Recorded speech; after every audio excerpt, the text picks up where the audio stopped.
Good evening. I want to welcome everyone again to this lecture in our leadership lecture series featuring our alumni.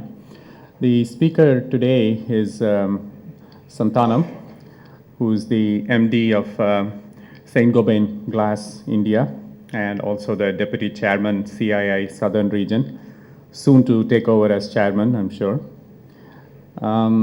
I think you've all seen his the bio, so I'm not going to go through that again. Obviously, he's an extremely accomplished person. He is a distinguished alumnus of IIT Madras. That is something I do want to mention.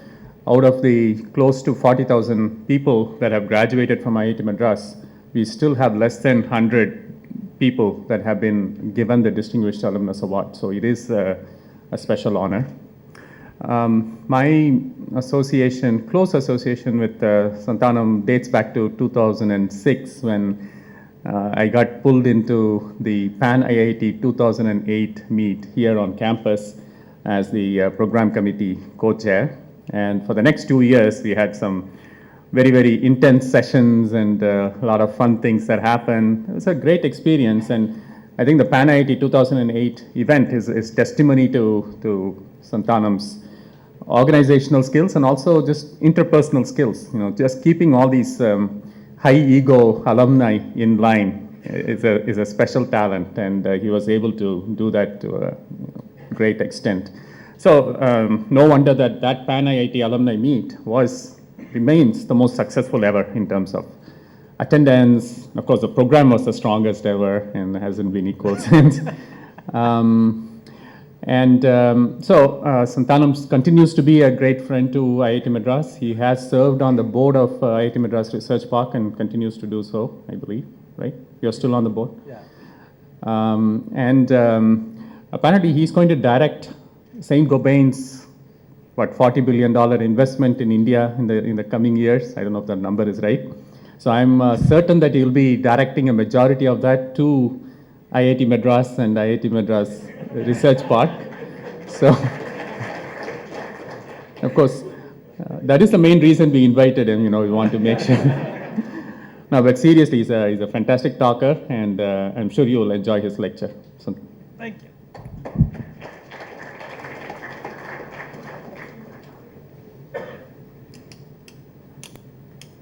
Yeah. Yeah. So, good evening. I was just wondering why we have so many people. Then Professor Nagarajan gave me the real reason. I believe that you have to sign in when you come in. And most interestingly, you have to sign when you go out. And I believe there is someone who verifies your signature and things like that, and so all of that. So thank you. I think I was hoping that, I know that so actually what I did was, I have 4 of my classmates here in the front row, and I knew Nag would be there because he has no choice, and Suresh would be there. I knew that we had an audience of 6, but I'm really delighted. It's going to be a wonderful thing. When he's been badgering me for some time, the problem is, what do you speak to you guys? I mean, it's like you've been inspired by so many people talking about leadership, what you have to do. You know a hell of a lot more about technology than I do. So it's really a challenge. So therefore, I decided that the only thing that I'm going to speak about is what we are actually doing in our company in this uncertain times, and try and give you a sense of actually what companies are doing today as opposed to the times when we were, at the earlier times. There are a couple of these things. So really, I can't speak on technology because it's really ages since I have an appreciation of technology. So I'm not going to be speaking.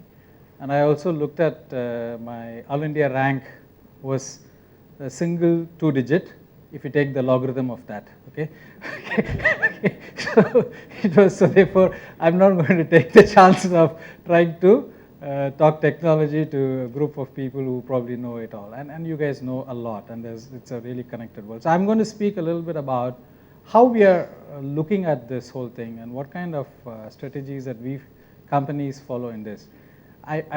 It'll be of some relevance to many of you, and feel free to stop me. I don't really, if you have some questions or something like that. So I'll try and run that through. Okay. So I don't know, just you remember that the world seemed to be the last 15 years since I've been the managing director of this company, we just seem to have moved from one crisis to the other crisis. Right now, 1997 was the Asian financial crisis. 2001, I don't think many of you guys would have been. 2001 was the first dot-com. And 2008 recently was the Lehman crisis, July. I think the whole thing changed, the financial world collapsed. And as recently as 2011, and it's still playing out in 2012, is the euro crisis, the debt crisis, the government debt. And I think it's now pretty evident that if you're in the last final year, I must say that you're going to be entering a corporate world which is filled with a lot of uncertainty. Although Professor Sampath talked about it, he said that the world has always been uncertain. I think I was just telling him that this uncertainty sometimes is a positive uncertainty. You see a lot of upbeat, but today clearly many parts of the world are trying to readjust itself. If I really look at the world from our own businesses point of view, US is actually relatively doing better, but then even the US, come January, if Obama is elected, very clearly there would be a showdown in terms of the budgets. There's going to be deep cuts. And in fact, I was reading another article saying that science, technology, and the STEM investment is going to come down by 15% if the budget cuts are going to be in place. So therefore, there's going to be a lot of turbulence before it rebalances. But US is slightly more innovative than many other countries. Europe is in a deep slumber. It's in real difficulties. Most of the economies are in either recession with very high unemployment, and there doesn't seem to be a very easy way out except for a few countries like Germany and the Nordic countries. I think China, I think, is going through two transitions. One is a leadership transition, and the second one is China also is rebalancing it from an investment-led growth, which means you really put in a lot, 50% of Chinese GDP growth is coming from investment as opposed to India's, which is really 1/4 or something like that. So the Chinese are also going through both the leadership transition as well as a change in the way the growth is going to be. So there's a lot of noise which is going on.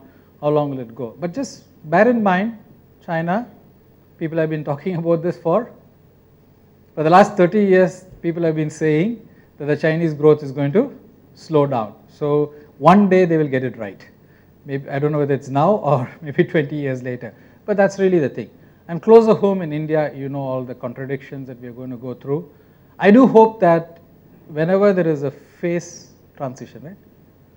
Something like that, right? So you guys do your, I don't know when in the thermodynamics, okay, my bosses are here. Thermodynamics boss are here. You know, there is a lot of confusion. You don't know thing. I think we are in a transitionary phase. I hope that something significantly better will emerge in terms of governance, in terms of policies and things like that. So therefore, I think I'm mildly optimistic about that, in the sense that out of this chaotic environment in terms of center versus state, coalition, policies, a lot of scams, I think something positive will emerge out of all of this. But we are facing a lot of uncertain times. So this is going to be a clear thing. And then clearly the world is on the edge. This was 2009, and I think the photograph is still applicable. So key issue there is everybody is talking about innovation, and I wanted to say something. I mean, this is I don't know how many of you know a person called Clayton Christensen, who is considered the innovation guru. He's from Harvard, and he talked about innovation as a core competency for to be successful in 21st century. But innovation is really a term which has been so used and abused. I don't want to get into the definition. But one very important thing is what we call in our companies called shaping the entire industry or whatever it is through collaboration.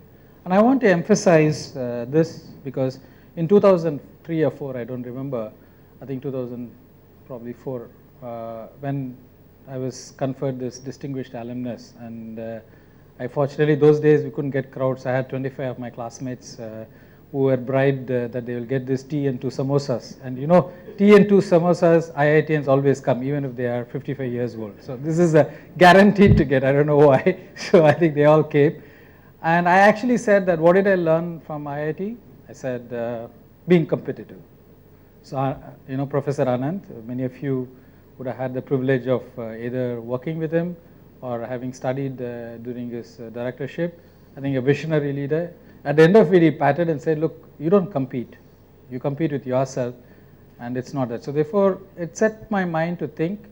And today, if I have to redo the lecture, I'll say that it's really a collaborative world.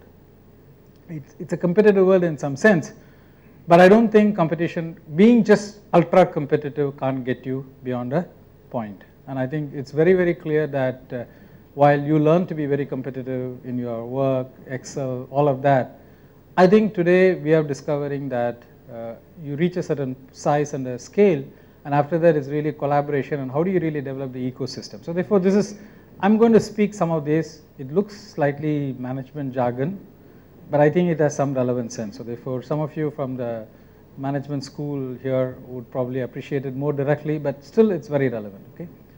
So I'm going to use, I was very, and the whole idea of this, and sometimes we think there's a lot of thought processes go in companies. It is true, there's a lot of transactional thought process going, but once in a while,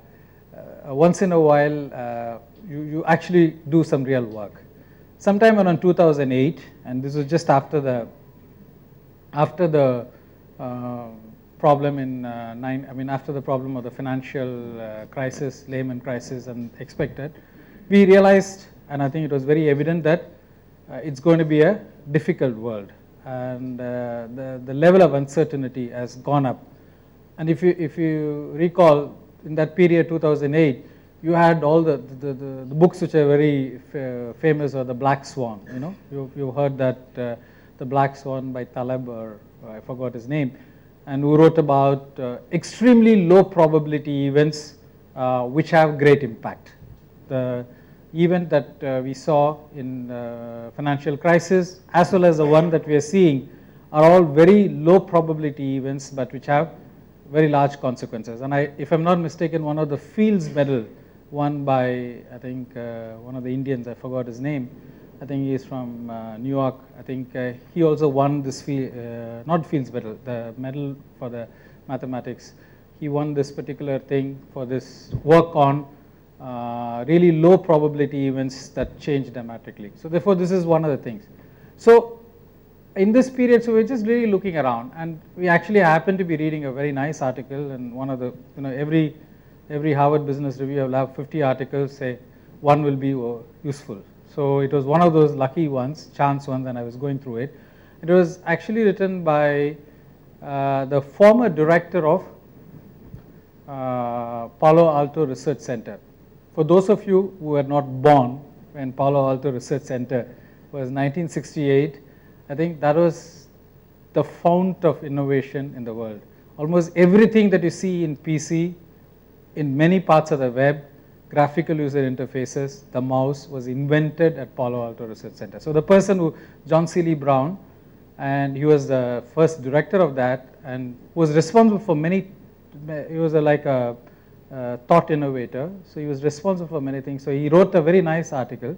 The 3 parts to shaping through collaboration. The first one, which was very important, and it looks very simple, because you got to have a view as a leader in any industry. You have to have a view of the future, and often the views are now described in the form of scenarios, because there is a lot of uncertainty. When you have uncertainty, what do? You put one.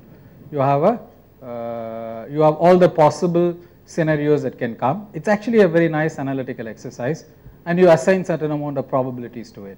But most importantly, if you want to really shape the future, it is not just elaborating all the events that can happen. You really have to take a view. Where is the industry or the world going to? So this is one of the most important